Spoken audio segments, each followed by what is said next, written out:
lights are off and away they go. Extremely loose. He's managed to hold on and He missed the complete that. He's crazy stuff. Side Freitas is on the grass on the infield floor. He slides through. He tags Richard Eck.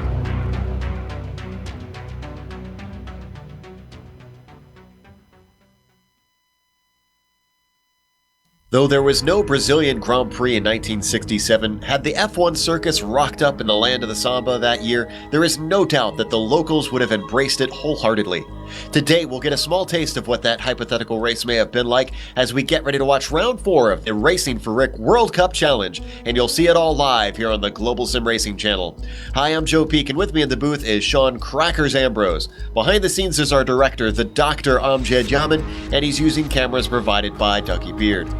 Sean, Interlagos means between the lakes, but why don't you help us read between the lines and tell us about the track? Well, Joe, listen, they opened this track in 1940 here in Sao Paulo, Brazil. And boy, it was a beautiful day when they did, and it's a beautiful day here today on track in iRacing and the virtual space that it is. This track, the name means between lakes. Now, they renamed it in 1985. After Carlos Pace, and a Formula One race car driver, died in a plane crash in 1977. But this 2.676 mile track, 4.309 kilometers, has 15 turns. And today, we're going to run around here for 20 laps, Joe, in this race. Will be contested before you all. Now let's hop on board the GSRC Lotus 49 for a trip around.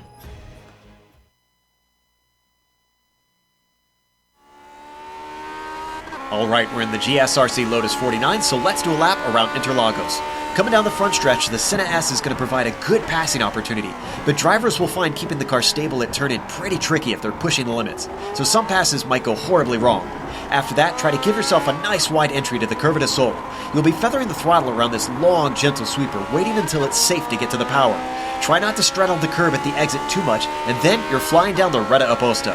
At the end, the Descida de Lago will be another popular place for overtakes. The tricky thing is with the way the track falls away, the car loves to understeer in the midst of this double apexer. Though 4 and 5 are counted as 2 separate corners, they make for one single arc. Switch sides quickly, and then you approach Ferradura. And the 49, this is a medium-speed bend, once again with 2 apexes to contend with. Don't worry about hitting the second one because you'll want to swing the car wide at the exit. You can use up a lot of the curb both on the entry to 8 and at its apex. This starts us into the slowest, most technical portion of the circuit. You'll immediately switch back through 9 where drivers might sometimes short shift to keep better traction on the little spurt down to the duckspill.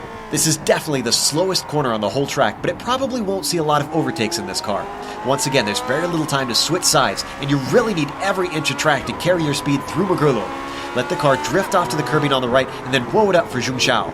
This is easily the most critical corner to nail your exit on. Find the grip with your right foot, but stay close to the edge of the track.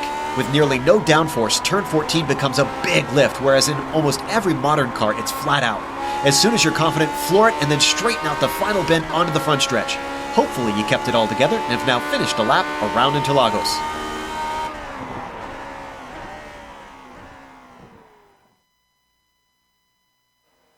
As you can see, a fair bit of elevation change, but that back half of the course extremely technical around here. As qualifying continues on its way, let's take a look at the championship, though, with 3 rounds gone now. It's a bit mixed up after these first 3 rounds with some interesting winners. And as we pull the points up, you can see Zoko has taken over the lead, but only by a slight margin over Billy Bob Wright, 2 points up over William, who has slipped down into second. Now, Mick Claridge climbs up the order now that he's shown up, immediately starting off with a win. That bumps him up to third, and he's tied with Jack Ulstad.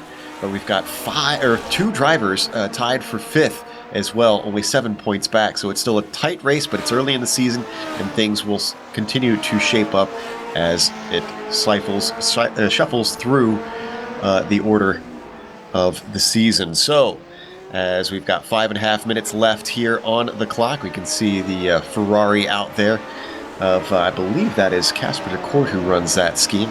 Can't remember exactly. Langford, excuse me. The Australian driver is the only one who's been rocking that. Interestingly, we expected more drivers to have Ferrari schemes, but as we watch them continue on, Sean, we're out here racing for a pretty special cause. Why don't you tell us about the Racing for Rick World Cup Challenge and what it's named after? Well, it is named for a man named Rick Emerson, a huge race fan his whole life and a friend of several of the members here in the series, and they decided to dedicate the series to him. And he is battling his own case of ALS for just over 4 years now. Rick is, like I said, a personal friend of the promoters of the series, and he we're trying to raise money that's not going to go straight to Rick, but he is one of the many thousands of patients with ALS who have benefited greatly by the efforts of the ALS Association. So we've put a link in the YouTube description. You can donate to the ALS Association. It would certainly be appreciated to going towards eliminating this horrible disease, which has been around for way too long, Joe. So here today and every Saturday, we are racing for Rick here in the Lotus 49. We appreciate any and everything that you guys can put towards this excellent cause. And we'll have that up at every race this season, and we encourage everybody to do what they can to help out. Now, there is, of course, also a Nations Cup, a Constructors' Cup that they're running, and they're running it just like they did in 1967, where instead of constructors, it's done by country. Now, United States is leading, but we expect the Australian teams and the UK teams to quickly gain ground on them, especially from what we saw with Mick Claridge last season, really putting an incredible amount in for the British drivers. You can see they've jumped up to third now. Australia in second. Norway has slipped down Ove Trangerade, doing what he can for them. And then the Netherlands, they're tied in fifth with some others. So with that seen, let's switch over to the race details to familiarize our viewers with what the race is like today. Sean, what are the drivers up against? Well, in round 4 here, they are up against a race distance, as I said, of 20 laps. Now, this is an open setup, 20 laps, not enough to need any fuel. Now, several drivers at the field may be taking a bit of a weight penalty by adding fuel. I do know that Casper de Court and Mick Claridge both running 25 gallons of fuel today, so those cars will obviously be heavier, but they feel like, as they both told me, it was going to produce some really, really good racing. And well, we'll see, because Casper de Court provisionally is at the top of the field right now in qualifying.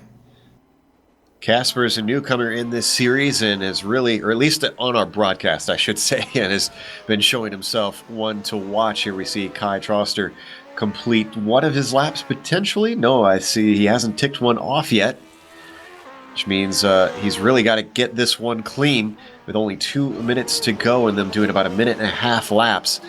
Don Good also yet to put a lap in. I know AJ Bear finally got his first lap in, and that has slotted him up to 8th. There you can see the Australian working his way up towards the Descida del Lago. Excuse me, no, that's Ferradura, I believe he was going towards. Joe, big news today. The one-arm bandit is no longer cleared by the doctors. Mick Claridge got both arms today in the seat. That just seems like an unfair advantage, Sean. Yeah, if 25 gallons of fuel wasn't enough of an unfair advantage, for himself. And no, he's got both arms now, and says he's still got to take it easy. But again, he was doing what we saw last week with one arm, and not just this race, but he also ran the camel race too, didn't he? Absolutely, which was impressive. And for those not familiar, Mick Claridge was dealing with an injury. Whoa, big slide there from AJ Bear as he completes his second qualifying lap. Oh, and he's giving up on it, so he does not like that one.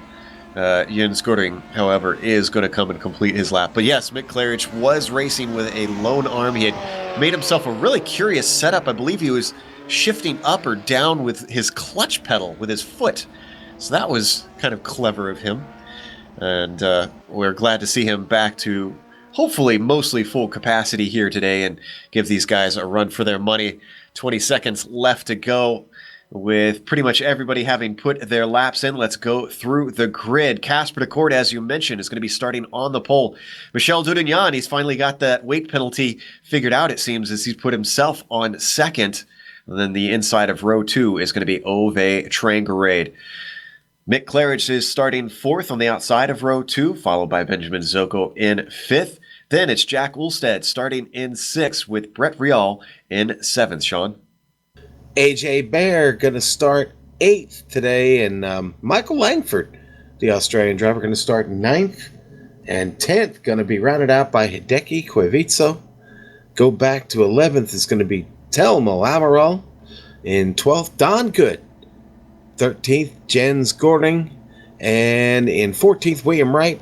And there's Kai Troster down there in 15th. The DH driver will complete this grid, Joe, as everybody popping in and getting ready to go. This is going to be a blast, but boy, got to watch out for that Senna S combination on the first lap.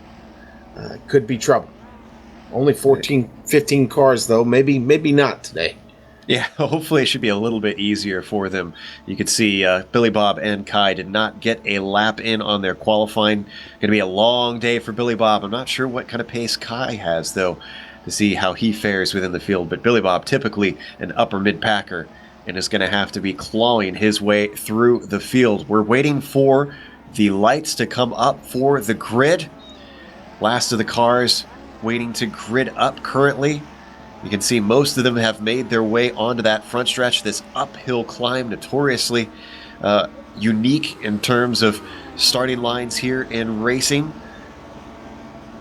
And it looks like there's our last one. So, lights are up, waiting for them to turn green. Green flag is out. What kind of start can Casper de Kort get?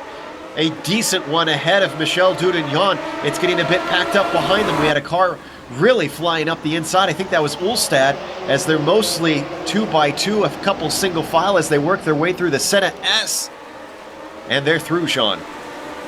Man, Billy Bob Wright got a great start. Picks up 4 positions right off the bat, man.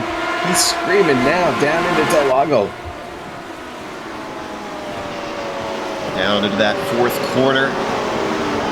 A little bit of side-by-side there between AJ Bear and Benjamin Zocco. These two tend to be fighting it out quite often, but it looks like it's going to be Bear who comes out on top from around the outside into Ferratura. A bit of more shuffling behind them to try and figure out the order. That's Brett Rial and Billy Bob Wright on his climb through the field, seeing what he can do with the Pennsylvania driver, but nothing doing as they come into the technical second half of the track.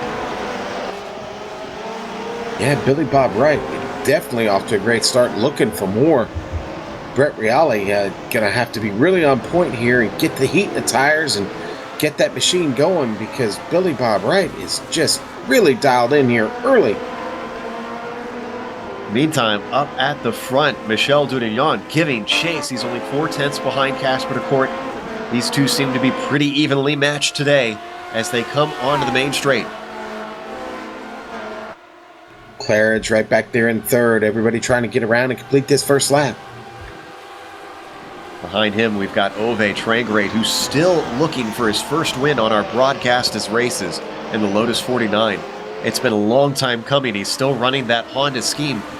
Let's see if he can bring that Japanese manufacturer up to the front. Don Good had a little bit of trouble in turn 1, Joe. He's able to keep it on track. It happened, though, right in front of Telmo Amaral as he was trying to get through. A bit of a hairy moment there. You can see a pass attempt there and back coming to Desida de Lago, but Telmo just ahead of Don Good, now moving himself up into 12th. We're missing 2 cars, Jens Goring and Kai Troster. Did they start the race? They did not, Joe. Interesting. So sad to see down to 13 instead of 15 today. A bit of a small field here down in Brazil. Must have been a little expensive to fly the machinery to South America. Still expect some good racing today, as up at the front, Dudignon has not dropped back. Claridge still giving chase as well in 3rd, although 3/4 of a second behind our leaders. Ooh, Billy Bob Wright. No, he spins it. Oh, geez. He checked up behind Briali. Checks up behind Riali, and the car just slides off the track. I think there might have been a little bit of contact. Let's go on board with him here. Get a good look on the replay. Yes, definitely. got into the back of him. I think he hit him squarely enough that it shouldn't have damaged the suspension, though, as he returns to the track on probably the worst place, Sean, to get a bad run out of that corner. Yeah, and you know, what are you gonna do? Just he got the run. You got it. It's a braking zone there, and he just couldn't get her slowed down. This is a very, very tough car to slow down. You can definitely attest to that, Joe.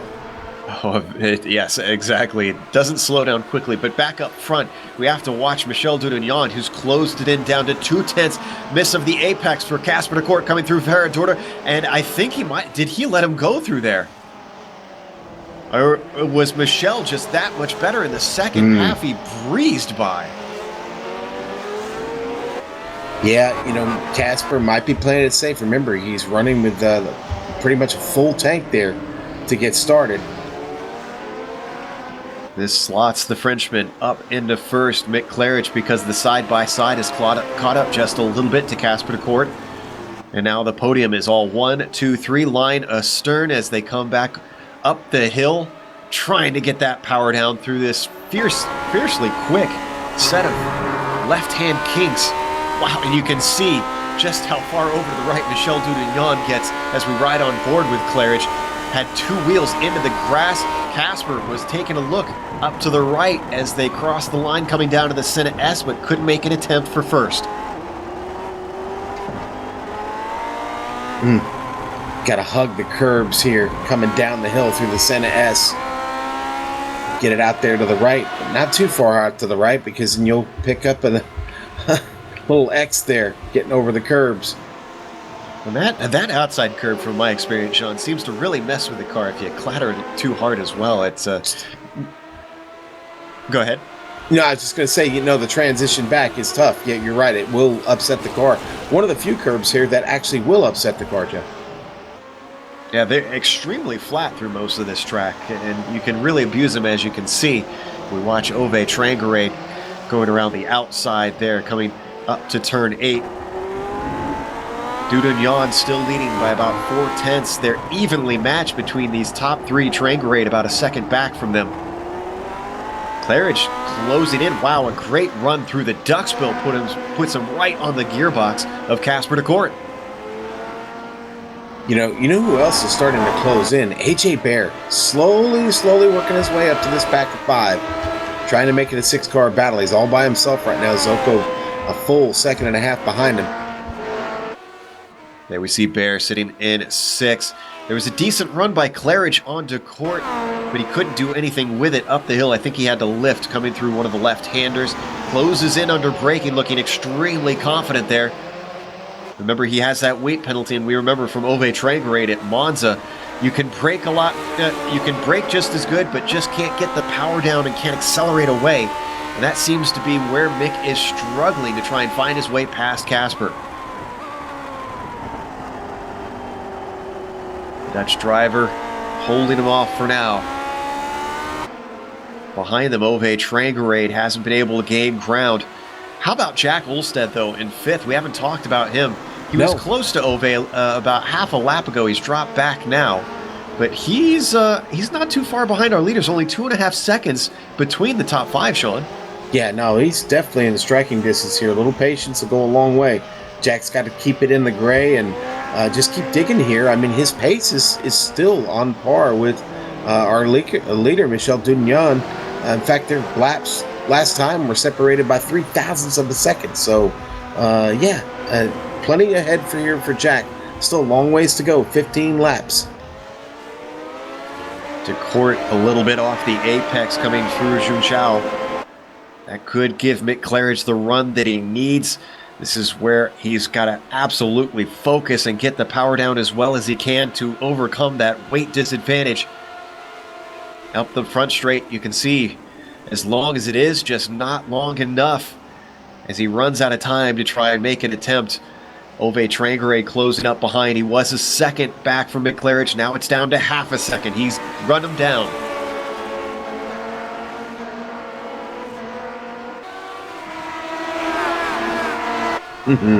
This is going to be fun. You know, Joe, as they get to the back part of this course, not really the area of the circuit where you're going to see a lot of passing opportunities because it's just so technical back through there. Yeah, just not a lot of long runs where they could get the speed up to try and outbrake someone or even get the run off the corner to get them down the straight. They just keep closing and closing, though. It's interesting. Usually you'd expect the drivers to stretch apart as the race goes on and their pace gets them into their position, but these top four seem to be getting closer and closer together like an accordion here, with Ove really bringing up the back, and one mistake is going to cost multiple positions if you're any of these guys up at the front. Yeah, and it's starting to make me think that this race is going to be won or lost out of Junsao, and the run you get up the hill there, one would think it's flat out. It's really not. You've got to be very, very careful. You got to balance the speed and your gears as you come up through there, because the car just wants to really slide off the track and out of the wall, and you don't want to be there. I think it would surprise a lot of people what corners this car cannot take flat out, that most modern cars are just a breeze through without a thought. Thought maybe Claridge had a good run coming out of Curva de Sol, but maybe got onto the power a little bit too quickly and loses the ground that he had gained on Casper de Court, breaking down in the Descida de Lago. Closes up on the back of the gearbox of that number 5 machine. And down the hill they go.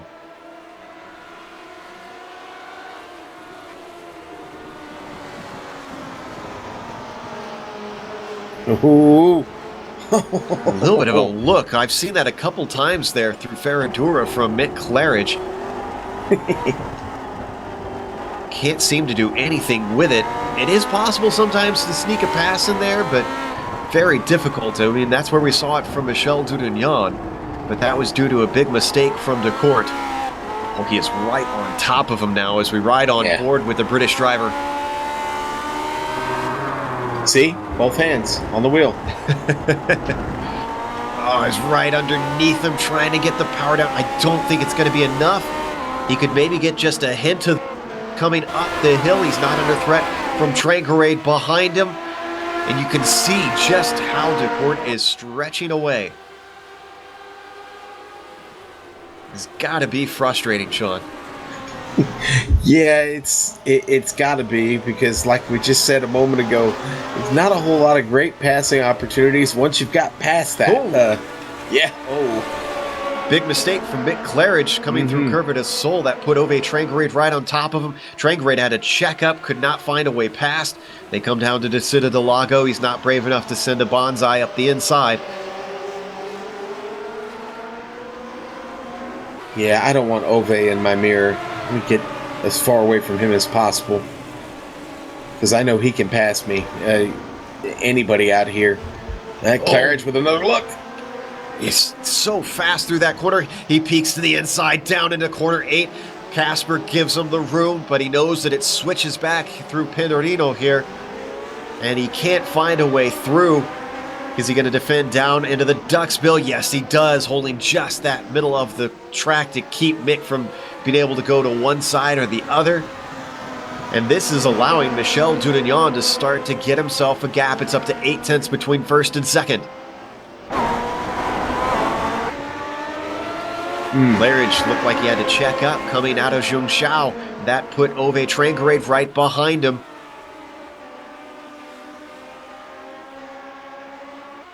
Yeah, Ove got quite a run there, but boy, now loses the momentum as they come up the straight.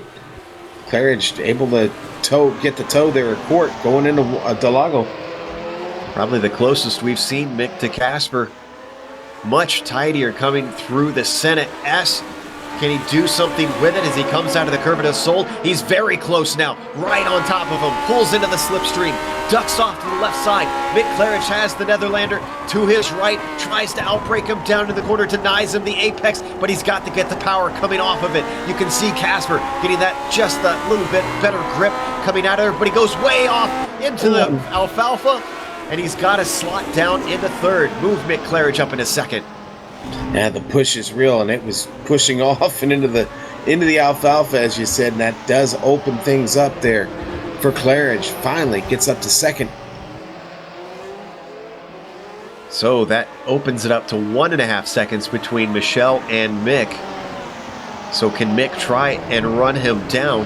And the other question is, can he get a good enough run off of the long straight, Sean? Remember, that's where he struggled. So Casper could pass him right back. He could. But now, Claridge has one thing in mind, and that's Michel Dudignon. So, honestly, maybe it won't be a problem now. He's chasing. He's not following anymore. So we'll see. So far, so good. DeCourt. And remember, these two started on the same amount of fuel, so they're working basically with the same strategy here, Joe. Well, that gave us a good inkling of what it would be like. DeCourt was not able to close in before the Senna S. Ove Trangrade looked like he was gaining a bit of ground, though. So these guys continue to fight for that second position. Let's check in on Billy Bob Wright, who we remember was starting out of position. Not as high as I expected, Sean. He's only up to 10th. Yeah, he had that contact. Hasn't seemed to have been right ever since. That wasn't intended. The car just, again, Joe, I don't know if maybe that damage did slow him down just a bit, but ever since that happened, he seems to have been off.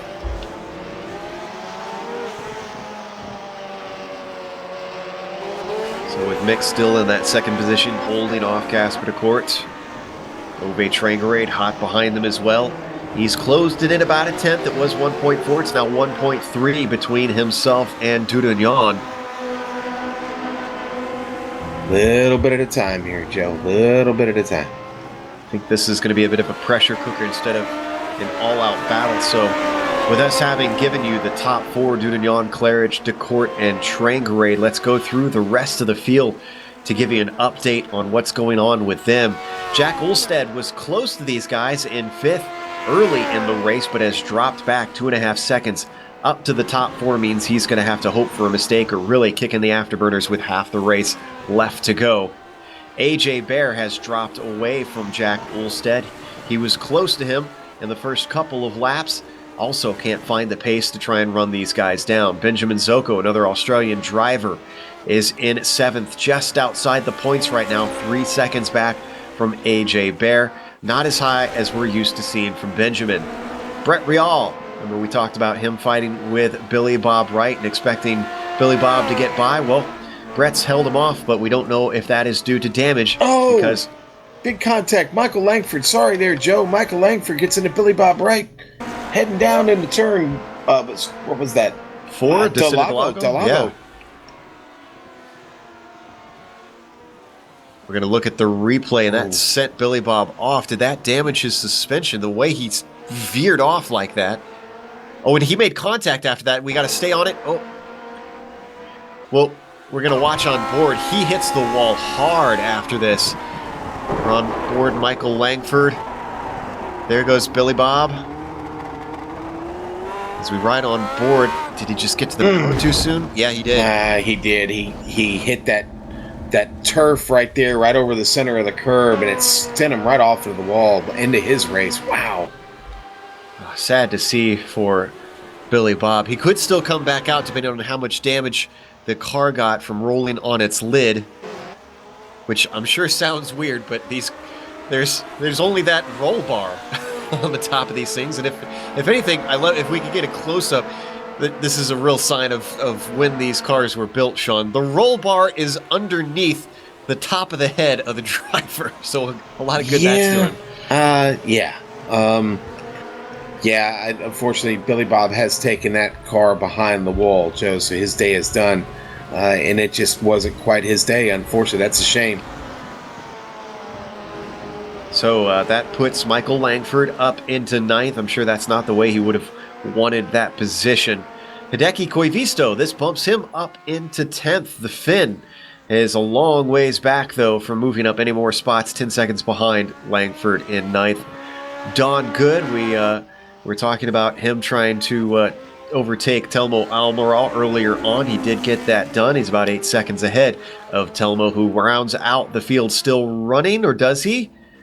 Telmo is exiting out. Telmo's given up. Did he hit something? Let me check real quick. Yeah, I think he did. It might be worth a replay here. It'll be down into the first corner. Oh, he took a hard thwack, actually. Yep, just bam to the inside.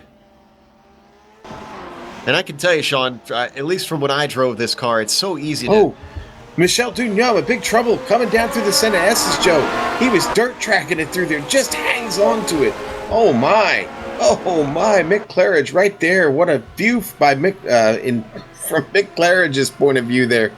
Wow. The Brit has got to have the bit between his teeth now as he's right under the gearbox of the Frenchman.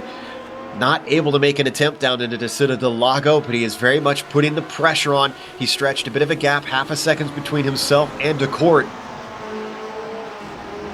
Now as they come through Ferradura up to turn 8, they've all become just about even, 4/10 between each of our top 4 hitting the technical back section of the track. No chance to try and make a pass through here. Guess Dugnon is human, we're finding out. Absolutely. They had a great battle at this track last season, Dugnon and Claridge. Claridge came out on top on that one as well. This one, he's got some ways to go before he can overtake Michel Dugnon. Has to try and put that pressure on a little bit more, get another mistake out of him. Both of them holding weight penalties in their cars. A great run by Mick Claridge as he closes in. Michel defends to the inside of the Senna S. Sometimes if you can hold this outside, you can have the inside of the next corner. What can Mick Claridge do? He loses grip, slides through the corner.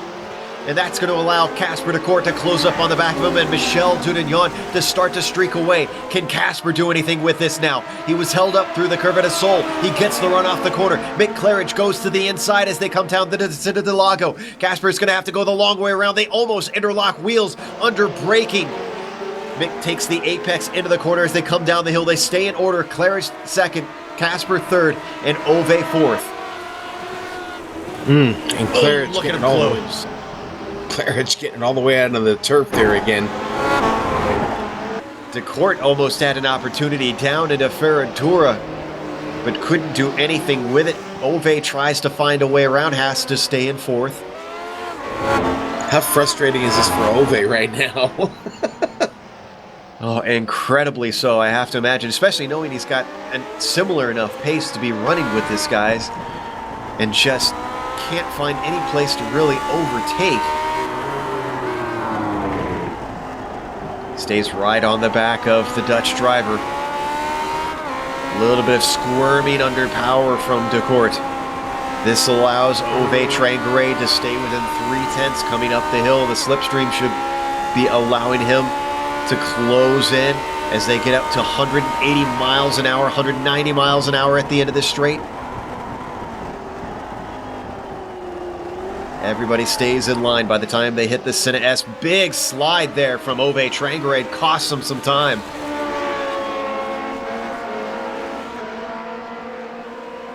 Wow, top 4 really spread out that time through there, Joe. And if you're one of the drivers towards the back, this is one of those races where you really wanted to show up, it seems like, Sean. Only 15 cars started, and we've already had some attrition, whittle it down to only 11 left. Yeah, unfortunately, Don Good at the back of it right now, a minute away from the leader, but listen, still in this race, still digging. Hideki Koivisto still back there in 10th place, having a good ride. Michael Langford, albeit been a little bit rough today, he's still out there running in 9th place.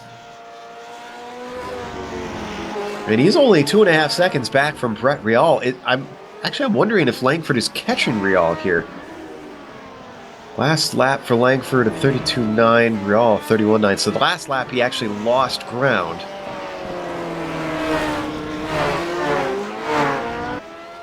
I'll keep my eye on those two and see if we get a race that develops here between them in the last 5 laps. Hopefully we get something in the mid-pack, get these guys a little bit more screen time. There you can see AJ Bear ahead of them in 6th place, last points paying position. There has been some talk among the drivers, Sean, about maybe extending it to points to 10th place and swaying away from the 1967 mode of paying them. Would definitely liven up the championship a little bit. I think so. I agree with that. Yeah, I again, I don't know what it would really hurt to do that. Again, I think opening up the championship is a great idea. It certainly, it makes more of those. I don't know. It creates better racing throughout the field because you know that, hey, listen, I do have more positions to battle for that are actually worth something. So, guys deeper in the pack probably driving a little bit harder and trying to pick up more positions. Undoubtedly, although like any racer really needs that little bit more motivation just to beat the guy ahead of them. Everybody wants one more position, including our top four. At least three of them do. Dudagnon doesn't need another position as he's led most of the laps since he's overtaken it from Casper de Court. Started in second today. Has moved himself up one as they tick off another lap. Now only 4 to go. We wound up with a great condition here on track today. It was only 83 degrees on the track. Joe's partly cloudy. The grip has been pretty good on this track, all things considered. On a track that, let's face it, grip is a premium. You definitely want it here. A lot of opportunities for this Lotus 49 to just slide off the track and keep going. So keeping it in the gray is important, and the grip really helps. As demonstrated by Dudagnon, we ride on board with third place de Court, working their way through Ferradura. And you get a really good idea from this over-the-shoulder shot of how much of the curb they can take in these cars. Very compliant machines that can definitely handle the rumble strips that these flat curbs provide.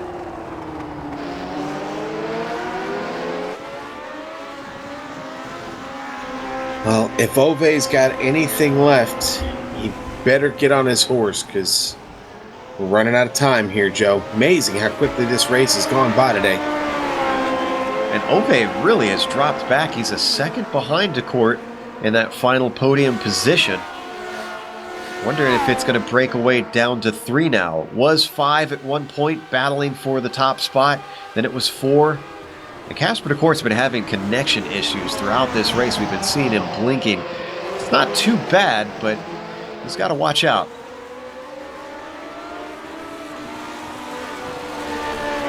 Another lap in the books. Dudagnon, Claridge, de Court, your podium as they come up the Riposta to the Descida del Lago. All cars braking cleanly, coming in, hitting that apex. Mick Claridge actually gaining a little bit of ground on Dudagnon, getting closer to that gearbox.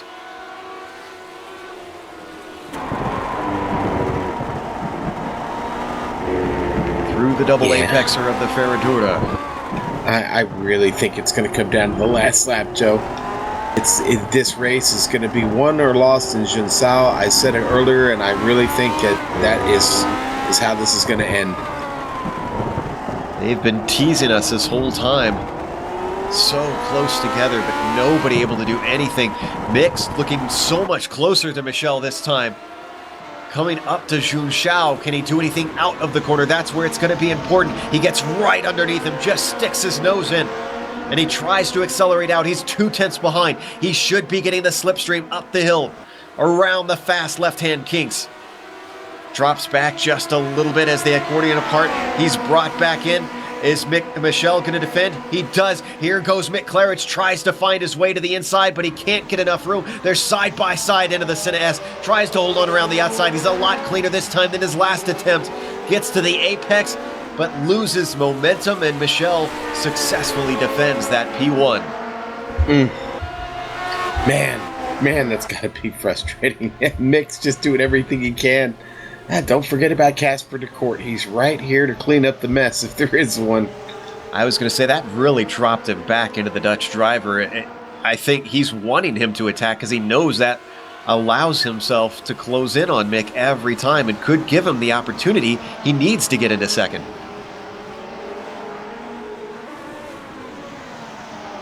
Claridge fresh off his first win of the season last week at Le Mans. Would like to repeat here in Interlagos, but Dudagnon trying to get his first win of the season.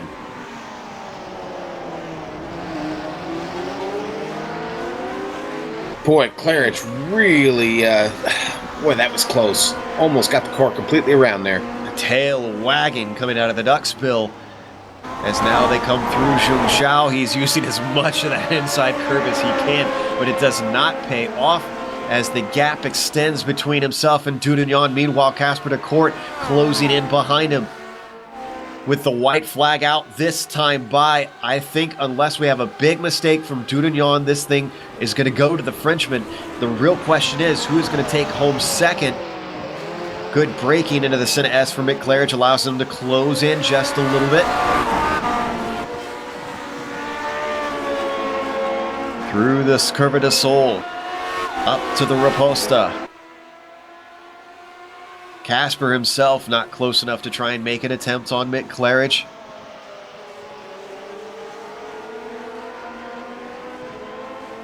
So as they come out of the Descida del Lago, still looking very clean. Oh, there it goes for Mick Claridge. We thought it was going to be a mistake from Dudagnon that was needed, but instead, it's the Brit who loses multiple spots. That moves Ove Trangarade up onto the podium. Casper de Court in a second.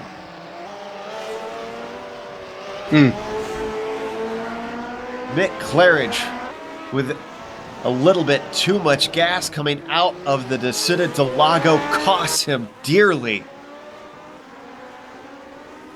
After running such an excellent race most of the way through, started in fourth, was going to finish second, but he's going to finish where he started. In the meantime, we're going to watch Michel Dudagnon come up the hill around these final left-handers. The Frenchman takes his first win of the season here at Interlagos. Casper de Court with a second place, and Ove Trangarade rounds out the podium. Olstead manages to get past Mick Claridge.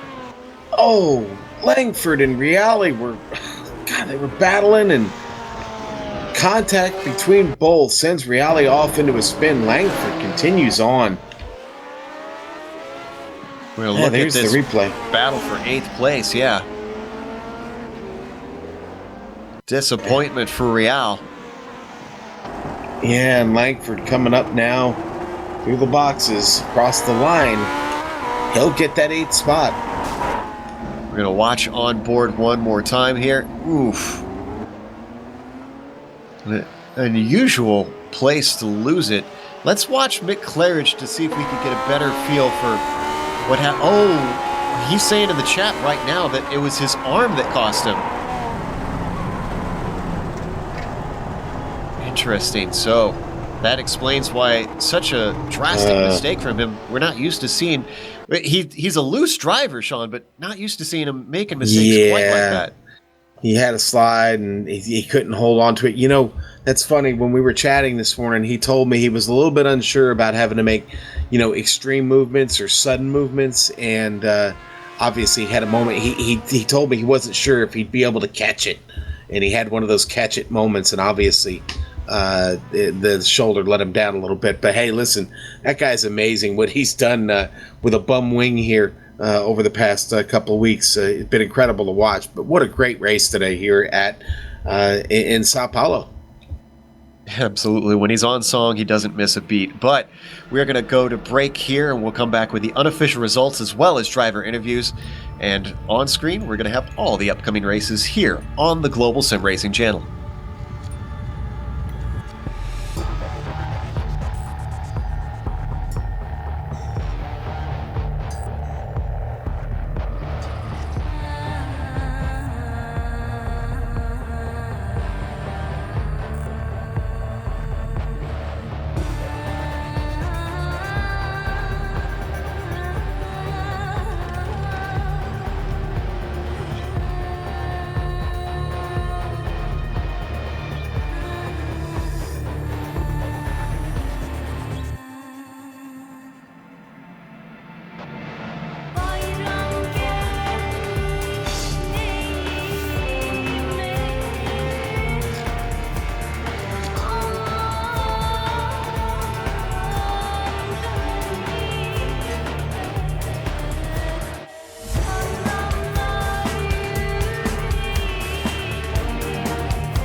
Well, drivers and fans tend to like races with a lot of passing, and that wasn't necessarily the case this race, but it was a pressure cooker as our top four really were nose to tail for the entire time.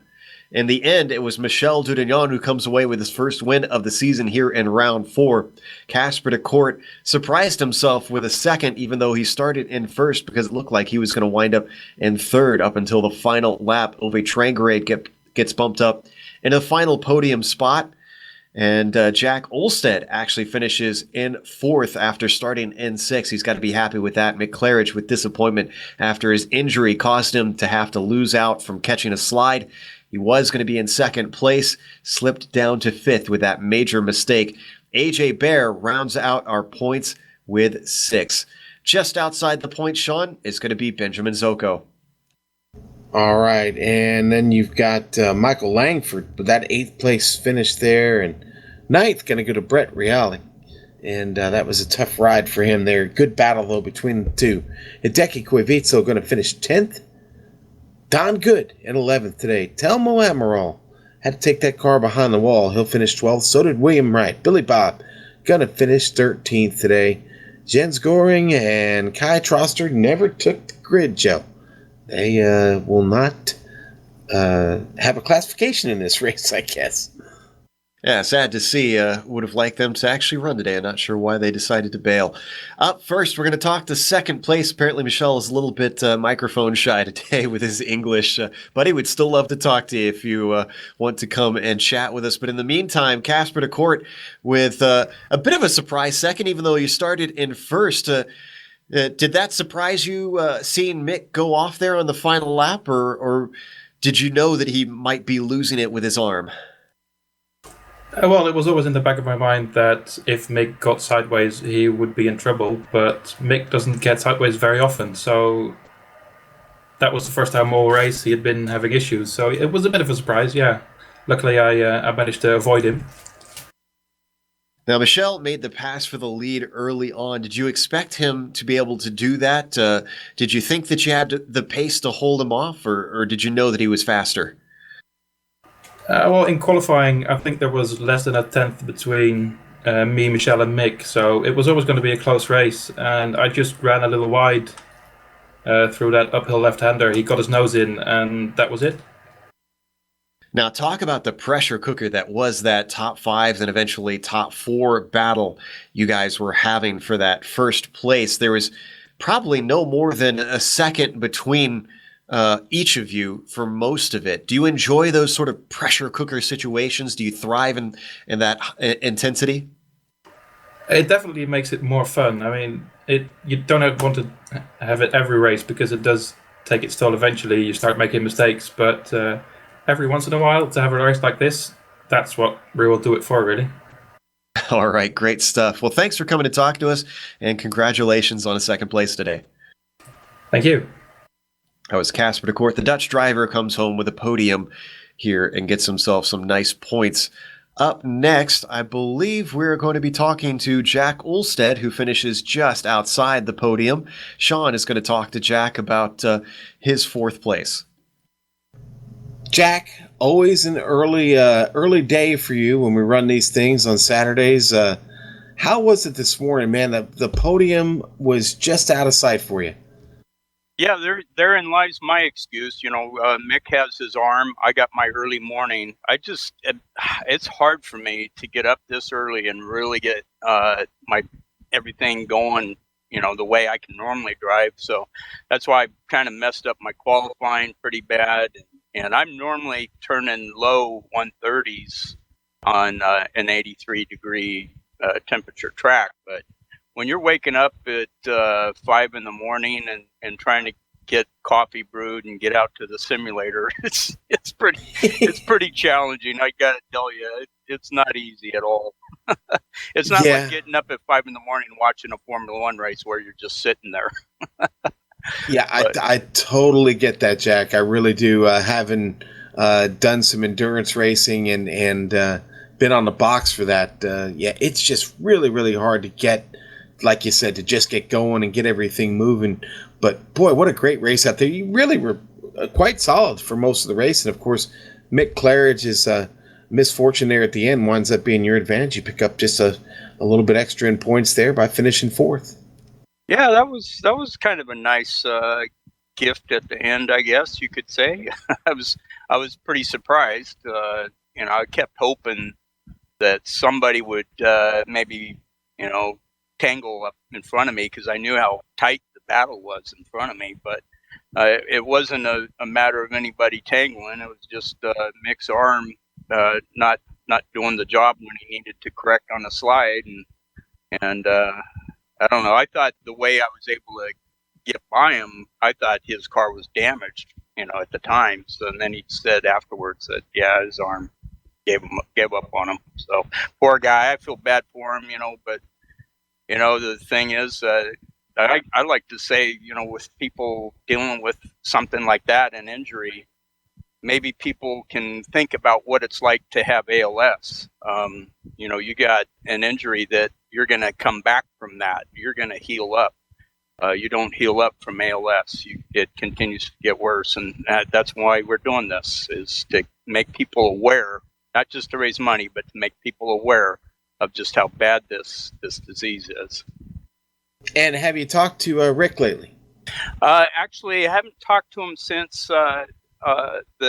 he had the pneumonia, and I've of course sent Facebook messages and everything, and it's hit and miss with him. Sometimes he gets on and he uses electronic, his computerized equipment to be able to talk on Facebook, but he hasn't.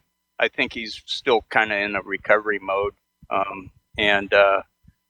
but I'm hoping to talk to him here this week, and I'd like to get his feelings about what he thinks of all this that we're doing. I haven't been able to talk to him since we started this up, but other than talking to his wife, and that's how I knew about him getting over the pneumonia. But hello, Rick, if you're watching. Well, we certainly send our best thoughts out to him, and don't forget, folks, there in the YouTube down below in the information, we've got a link there for the ALS Association. Jack, thanks a lot. Great race today. We look forward to seeing you next week, buddy. Thanks, guys. All right, Joe, that was Jack Olstad. And, well, I think maybe I'm going to let you talk to Mick and just go through that last lap there with him. Tough break for Mick today. Indeed. A fifth place finish for you, Mick. And it seemed like a second was on the cards up until that final lap. Talk to us about that mistake at the end and what was going on with your arm.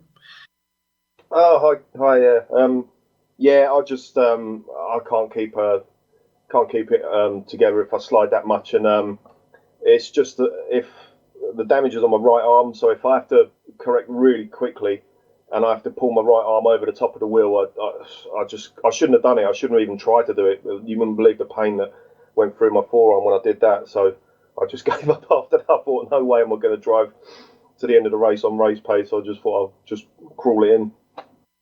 And that explains why you lost another one to Jack at the very end there. So the good news is you still are going to get a few points toward the championship this season, so all hope is not lost, and a top 5 is still a decent finish. Are you thinking at all about the championship with you starting a bit on the back foot and missing the first 2 races? Well, yeah, I say yeah and no. I mean, we're running extra fuel, so we all sort of expect the cars to be a lot closer than they were last season. So in that sort of respect, no, I'm not really thinking about it. But, then if you sort of find yourself sort of 4th or 5th on the grid and then you're up fighting for second and, sort of having a go at the leader, then it starts sort of getting into your head and you start thinking about it. So you just got to take it race by race, the Nico Rosberg method, I suppose.